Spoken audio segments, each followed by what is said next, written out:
Hello,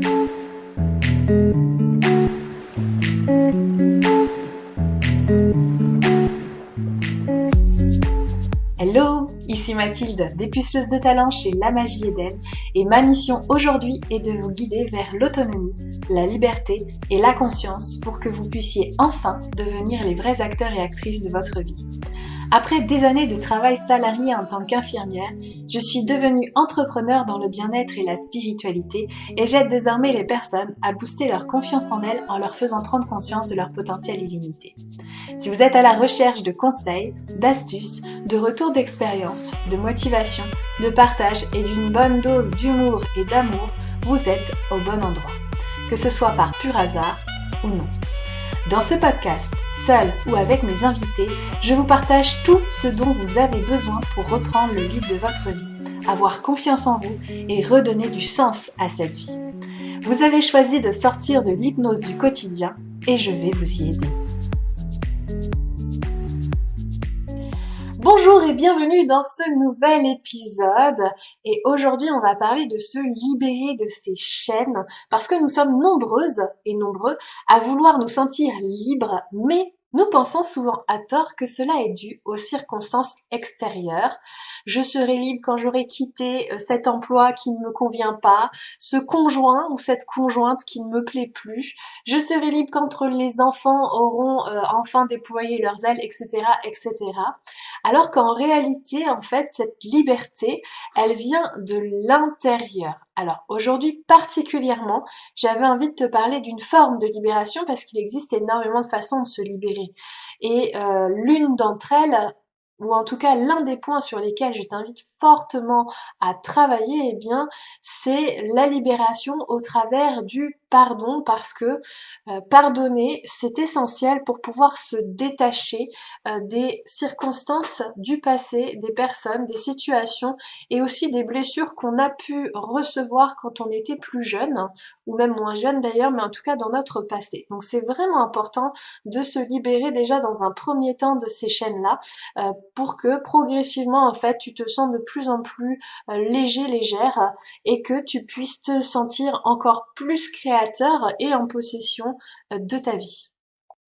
Alors souvent en consultation, quand j'ai des clientes et qu'on parle de cette notion de pardon, pardonner à des proches, pardonner à des parents, etc., il y a cette notion qu'on a envie de conserver l'émotion parce que leur pardonner, ce serait comme oublier. Alors déjà, j'aimerais bien revenir là-dessus parce que c'est absolument faux. En fait, pardonner, ce n'est pas oublier, ce n'est pas arrêter de croire que la personne puisse être malsaine et autres. C'est juste se dire que la situation et la personne, ce qu'elle nous a fait vivre et tout ce qui va avec, en fait, est sur un plan émotionnel redevenu neutre et que je ne garde aucune rancœur, aucune colère et aucune tristesse vis-à-vis de ce qui s'est passé. Toutefois, ça ne veut pas dire que je recommence à faire confiance à la personne, ça ne veut pas dire que je trouve qu'elle est gentille d'un coup d'un seul parce que j'ai tout oublié, ce n'est absolument pas ça. Il y a aussi cette notion de se pardonner aussi, où si je me pardonne, en fait, je perds l'acquisition de tout ce que j'ai pu apprendre au travers des expériences que j'ai faites et où je me suis trompée, ou en tout cas où je juge que je me suis trompée. Et donc, parce que je me pardonne, ça veut dire que j'accepte tous mes comportements. Et c'est pas ça non plus, puisque se pardonner, c'est aussi tirer un trait sur le passé, c'est vrai, mais aussi acquérir les connaissances, des expériences, des apprentissages, etc., etc.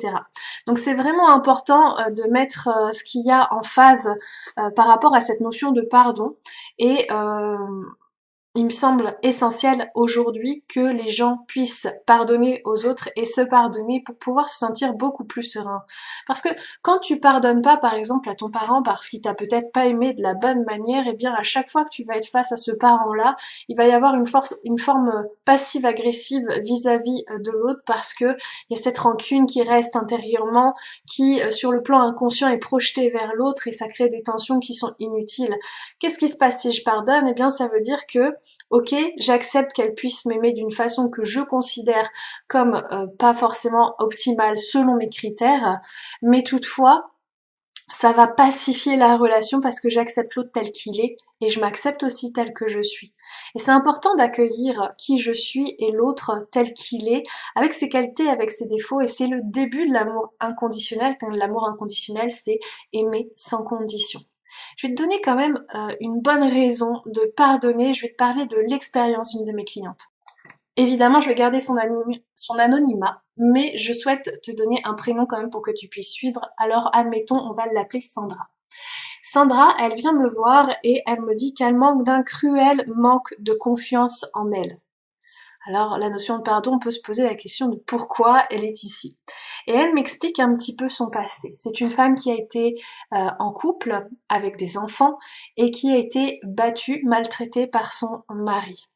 Résultat, aujourd'hui, dans sa vie, en fait, elle est dans l'incapacité de dire ce qu'elle a envie de faire, de choisir un restaurant, et même dans le cadre amical, familial, où elle est plutôt en sécurité. Donc, ce qu'elle a compris de l'expérience du fait de la maltraitance physique, et bien qu'elle soit partie et qu'elle ait pris ce qu'il fallait pour pouvoir sauver ses enfants, eh bien, c'est tout simplement cette notion que je ne peux pas me faire confiance parce que j'ai laissé faire la situation. C'est la conclusion qu'elle a tirée de cette expérience. Du coup, on a travaillé dessus et je lui ai dit, tu sais, à la fin de notre travail ensemble, tu lui auras pardonné, tu te seras pardonné et tu pourras dire merci aux deux.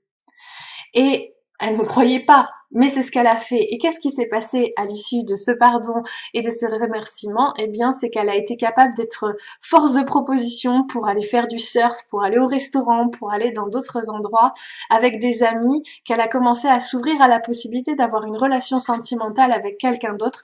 Donc la confiance, elle est restaurée juste parce qu'elle a pardonné cet événement de vie. Donc c'est extrêmement puissant de se pardonner et ça libère de tellement de choses insoupçonnables. Donc franchement, il me reste plus qu'à te dire comment procéder finalement.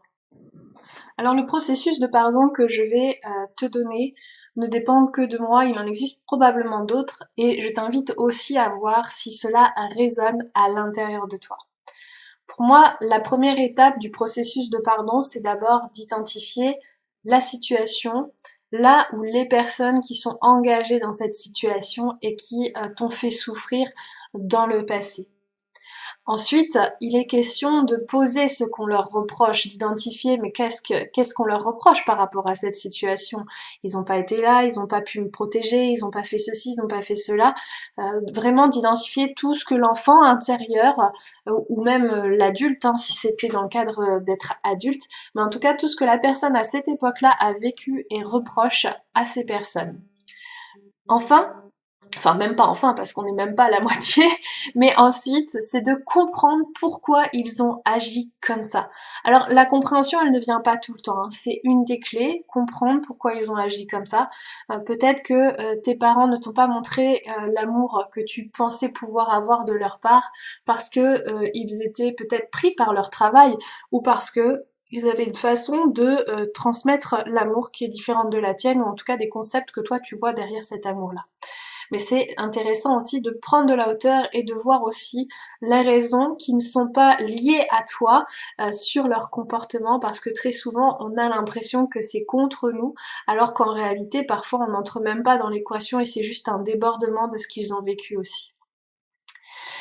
Ensuite encore, il est important d'aller voir les cadeaux cachés que la situation a pu nous offrir. Parce que si mes parents ne m'ont pas montré la façon dont ils m'aimaient de manière optimum selon mes critères, eh bien, qu'est-ce que j'ai pu en retirer? Est-ce que j'ai retiré plus d'autonomie vis-à-vis de moi-même? Est-ce que j'ai appris à m'aimer davantage pour prendre soin de moi et à considérer les bonnes personnes pour pouvoir m'aimer? Bref, il y a énormément de choses et de critères qui peuvent rentrer dans l'équation pour pouvoir déterminer quelque part qui je suis grâce à cette situation. Parce que c'est grâce à cette situation, même si elles sont inconfortables, que je suis celle que je suis ou que je suis celui que je suis aujourd'hui. Et c'est important aussi de le mettre en considération. Et en fait, quand on voit la beauté cachée de ces situations, quand on voit aussi le cadeau que nous ont offert ces personnes-là parce qu'on a signé pour être avec elles, on les a engagées dans notre vie pour vivre ça, et ça c'est important de se responsabiliser aussi vis-à-vis de ça, eh bien on est en mesure beaucoup plus facilement de pardonner à ces personnes. Et à l'issue de ces pardons, on pourra remercier.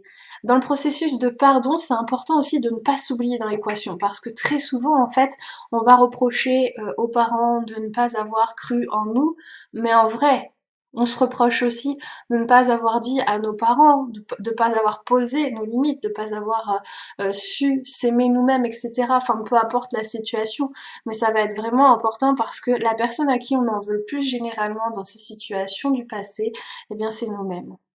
Et enfin, l'idée ici, c'est de réévaluer mon niveau de rancune peut-être, ou si tout est effacé. Et si tout est effacé, c'est parfait, on arrête là. Mais si ça ne fonctionne pas, il y a deux choses à faire. Soit j'ai pas tout identifié, et donc dans ce cas-là, je reprends le processus.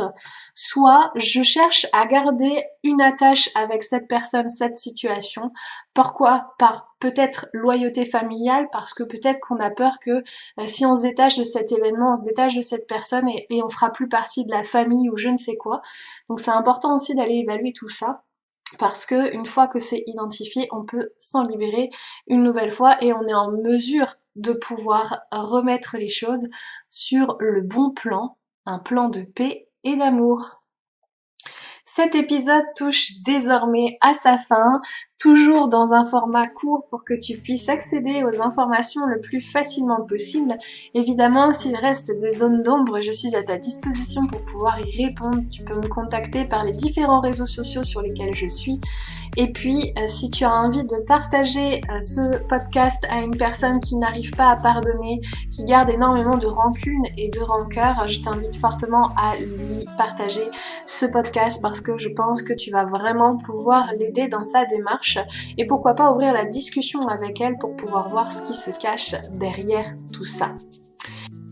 Ce que je viens de te partager, c'est quelque chose que j'utilise énormément en coaching et je sais que ça apporte énormément de vertu, de paix aux personnes qui l'utilisent. C'est pour ça qu'il m'était nécessaire pour moi de te le partager dans ce podcast pour que tu puisses à ton tour devenir la créatrice de ta vie ou le créateur évidemment si tu es un homme. Et dans tout ça, eh bien, si tu as envie de continuer à me suivre, recevoir des conseils et toutes sortes de partages par lesquels je passe dans ce podcast, sens-toi libre de t'abonner sur les différentes plateformes sur lesquelles je me trouve. Et tu peux aussi me suivre sur mon blog mathilde-eden.fr ainsi que sur mes différents réseaux sociaux. Il ne me reste plus qu'à te dire à la semaine prochaine pour un nouveau sujet que je laisserai l'univers me partager parce que jusqu'ici, j'ignore encore sur quoi nous allons parler, mais en tout cas, je sais que je suis guidée pour pouvoir vous aider au mieux et vous apporter beaucoup plus de paix, beaucoup plus d'autonomie, de liberté et bien évidemment, beaucoup plus d'amour. À très bientôt!